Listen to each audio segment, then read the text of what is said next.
all I again have to do, if I'm getting an IMP on the right, I have to lock out the craniovertebral joints. What I will tell you guys to do until you get more trained with the use of your hands is to stabilize C2 again underneath, side bend a little bit, rotate a little bit, side bend a little bit, rotate a little bit, till you lock them. There, he's locked right there. Then I can say, okay, what segment do I want to side bend him down to?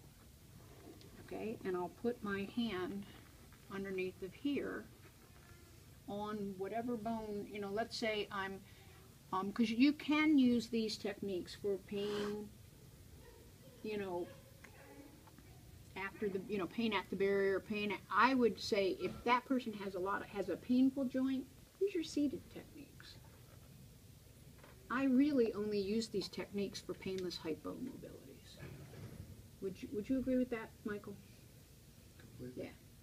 So I'm not even going to say that you have a joint that, you know, and right now we're not teaching you. In level 3 you're gonna learn, because this is real life.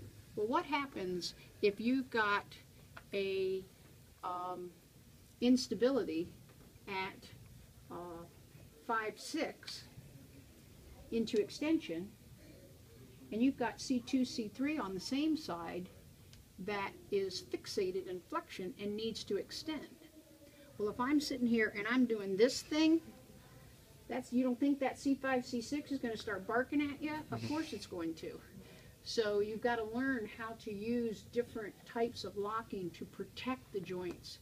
We call them unsound joints that are above or below your target joint. And that's what you'll learn in level 3.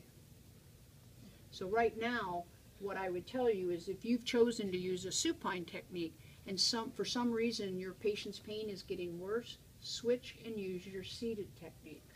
They're more gentle.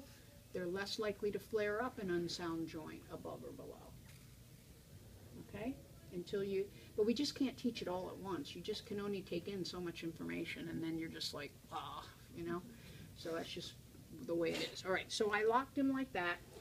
I'm going to now go down, and let's say I am treating C5, C6, so I would have my hand now on C5, and I'm going to go ahead and side bend him all the way down to C5. 6, so that he's locked up to and into that joint, and then I can lift and mobilize. Okay, you can see that's why these are good techniques, because I can put a lot of force into this. So for something that's really not moving very well, I can really give it a good stretch with this technique. Okay, in the seated position, the only technique we have for the IMP is to push the other bone up underneath of it, right? And that's kind of a wussy technique, you know? Our SALs were much better techniques in sitting, whereas the SAL in supine is more wussy than the seated technique, because it's hard to grab a bone and pull it in this position. Okay, so you have lots of choices. If you don't like the SAL mobilizations in supine, use the SAL mobilizations in sitting. Maybe you'll get more bang for your buck there, you know. But this rules as the technique to get an impact. And there's only 1 or 2 more little steps that we would have to do, because if everything is okay to do your manipulation, the only thing that's going to change is you're just going to cradle the head like this, and then you're going to do your manip right there. So we are setting you up so that by the time you finish your level 3s, well, and Earl is showing you, like in level 3 now, Earl is starting to get you to practice little mini thrusts, so that by the time you come to level 4, it's the easiest class in the whole system.